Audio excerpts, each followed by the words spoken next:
Welcome back to Who's Who Speaks. Our guest is Norman Ollestad, author of Crazy for the Storm. Was your father methodical? Was he? No. Nothing. So it was just. He was pretty off the cuff, pretty loose that way. Yeah, he was not methodical. He just, there's a storm, let's go. Oh, grab some skis. You know, most of the other racers had like 3 or 4 different pairs of skis. I just had one pair of skis for slalom, downhill, everything. Just here, make it work. Yeah. The pilot, he didn't do the right thing, did he? At the end of the day, he didn't do all the right checks. That's he didn't get a weather briefing. And that's why the crash. So still sort of in the same vein though, because who cares? Let's just go and do it. Yeah, I mean that's interesting. I mean there is some of that kind of gung-ho attitude, and I've subsequently found out a lot about the pilot through some of his friends because he was living in Venice at the time. He was into motorcycles, and he would ride up the canyons, Topanga Canyon and so forth, and really push it to the edge, and he was notorious for that.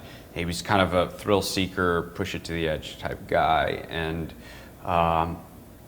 my father was the same way, but my father was wary of small planes because he represented some people like in the small plane crashes before, and he heard stories about like doctors that had to get home no matter what, and they got in the plane and crashed.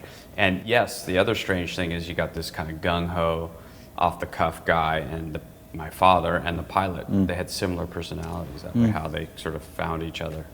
After the crash, we know the story of your survival. How long did it take to get over all that? They say it was a year, but do you ever get over that? No, you never really get over that. Again, I was lucky because my father had given me certain gifts and skills. Surfing and skiing really came in handy. After the crash, I entered adolescence, early adolescence, and I was wanted to kind of curl up and hide. I had some strange post-traumatic, afraid of the dark, couldn't handle conflict, anything sad. I couldn't sleep if I saw anything sad before I went to bed. I just couldn't handle negative input. And then a few months later, I'd say about 8 months later, I went surfing again, just by chance, because I took a job down by Topanga Beach where I grew up. We were no longer living there at this point. And the moment, that first time I paddled out, I felt so much grief and pain kind of shedding from me, leaving my body. And that helped me. That was the first moment in a long process of healing. Because out there, riding away, I got my confidence back. I felt free and cleared my head. So I could always go there. And then I started skiing again, and that did a very similar experience. So I could always go to those 2 places and feel good no matter what else was happening in my life. And I built on that. And through the years I built on that and built on that, and it's helped me work out a lot of the pain and grief. It's interesting, someone once wrote, why do we sometimes feel most alive when we are risking our lives? There could almost be a subtitle to your father's life, to your life. Yeah. But well, why? I think there's something about feeling the edges of things. Going to outer space, going deep down in the sea, exploring some psychological stuff to the edge. All those edges, they're all the same. We just happen to do it our way, my father and I. But they're similar because when you feel your edges, you somehow are able to sort of understand your core more. Yes. It has this kind of reflective quality to it.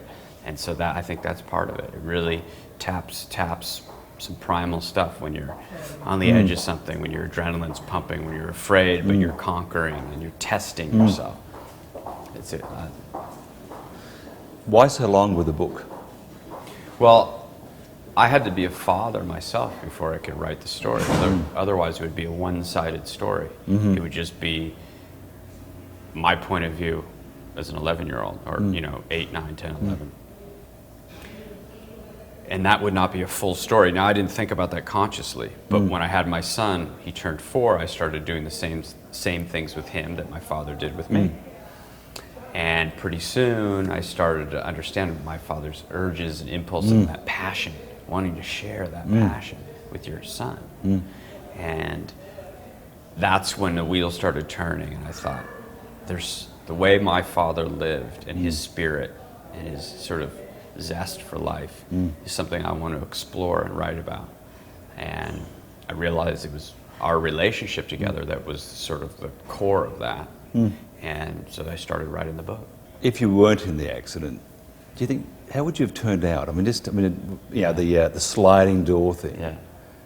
Where do you think you'd be now? I think my father and I would have butted heads on some issues because he really wanted me to go to Ivy League school. So it would have been interesting because in my 20s, I just took off and traveled for 10 years. I was a ski bum, surf bum, working in little towns. And that's when I knew I wanted to be a writer. When I was 21, I went to Europe as a ski bum. And then after that, I said, I just want to go out and live. I'm not going to go to grad school and do that. I graduated UCLA.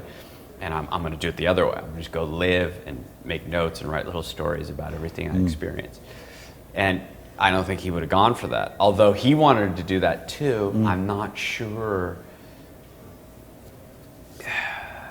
I'm not sure. It would have been an interesting little struggle there. He probably would have won. Well, they always do until you turn 21. Yeah. Or 18.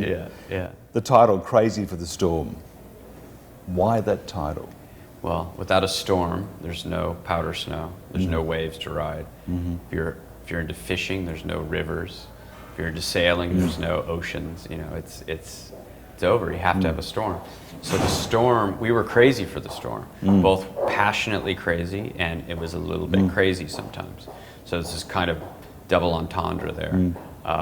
But the idea is being crazy for the storm is, I believe, my father's approach to life and a good approach to life, because the storm's going to find you anyway. So you might as well be crazy for it, learn to embrace it, dance with it, not run from it. And there's always a gem inside. In a word, how would you describe your father in just one word? Charismatic. And how would he describe you in one word? That's a good question.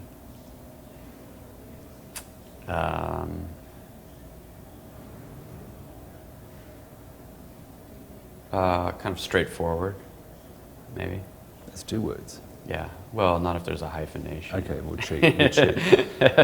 But how then would you describe yourself to your father in one word?